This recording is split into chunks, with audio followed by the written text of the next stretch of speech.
Assalamualaikum warahmatullahi wabarakatuh. Saya Aji Mahyusdi akan menjelaskan tentang pengertian salam dan isti'na. Kata salam disebut juga dengan as-salaf. Maknanya adalah menjual suatu dengan sifat-sifat tertentu. Masih dalam tanggung jawab pihak penjual, tetapi pembayaran segera atau tunai. Artinya salam menurut bahasa ialah menyegerakan dan mendahulukan uang pembayaran. Isti'na adalah akad yang berasal dari bahasa Arab, artinya buatan. Isti'na adalah pesanan atau permintaan untuk membuat sesuatu, di mana pemohon mengundang, membujuk atau menyebabkan orang lain membuat atau memproduksi beberapa barang untuknya. Jual beli isti'na adalah salah satu akad dalam transaksi keuangan syariah, yaitu jual beli dalam bentuk pemesanan, pembuatan barang tertentu dengan kriteria, syarat, dan harga tertentu yang disepakati antara pemesan, pembeli, dan pemesan penjual. Oke, lanjut. Ya, sekarang itu dasar hukum salam dan istisna. Yang dasar hukum salam dan istisna itu ada 3. Yang pertama yaitu Al-Quran, yang kedua itu hadis, yang ketiga itu ijma atau ijma ulama.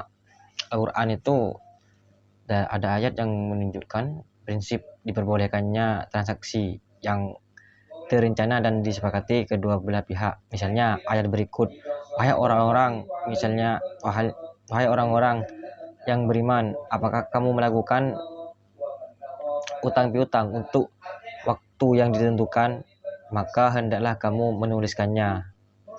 Itu ada di Quran surah Al-Baqarah ayat 282. Yang kedua itu yaitu hadis. Hadis, ada beberapa hadis yang secara khusus membolehkan transaksi salam sebagai bentuk jual beli pesanan. Rasulullah SAW bersabda, barang siapa yang melakukan akad salam, hendaklah ia melakukan transaksi dengan takaran yang jelas, timbangan yang jelas, dan dengan batas waktu yang jelas. Hadis riwayat Bukhari dan Muslim. Yang ketiga yaitu ijma ulama. Ijma ulama, para ulama sepakat mengenai kebolehan akad salam dan istisna sebagai bentuk transaksi yang dibutuhkan dalam memenuhi kebutuhan masyarakat, terutama di sektor pertanian dan produksi.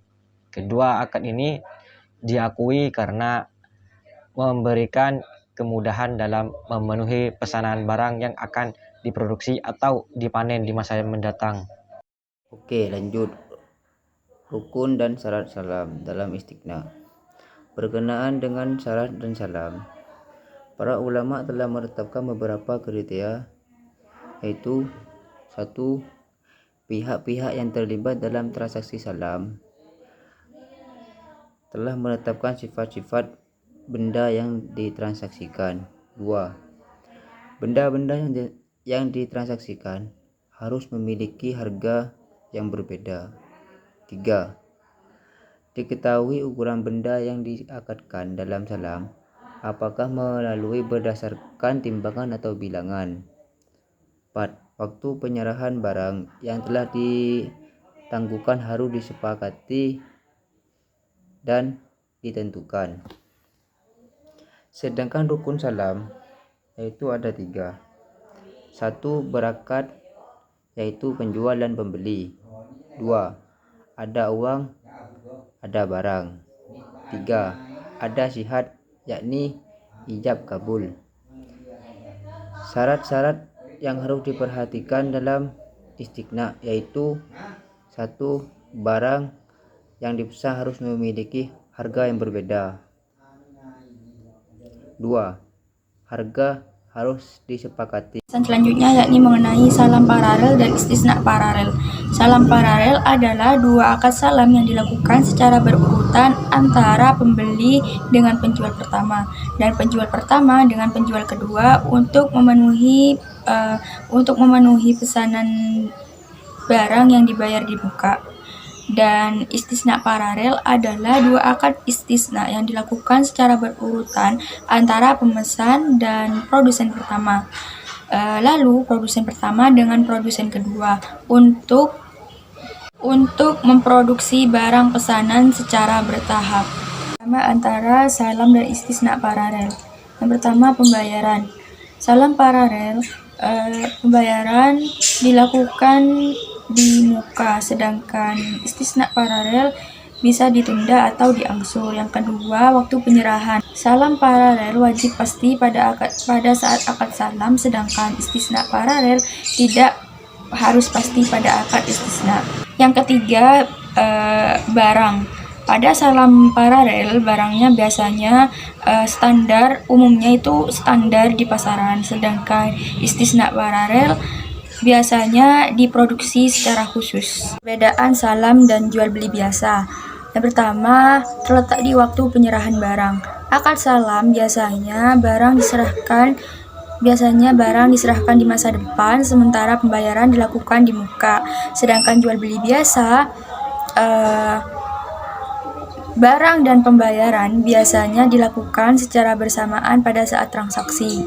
Jenis barang. Pada akad salam biasanya digunakan untuk barang yang akan diproduksi atau dipanen. Sementara di jual beli biasa, barang biasanya sudah tersedia pada saat transaksi. Dan perbedaan yang terakhir terletak di sistem pembayaran. Akad salam biasanya sistem pembayarannya itu dilakukan di muka. Sedangkan jual beli biasa, sistem pembayarannya bisa dilakukan secara langsung, diangsur, atau sesuai kesepakatan bersama pada saat akad.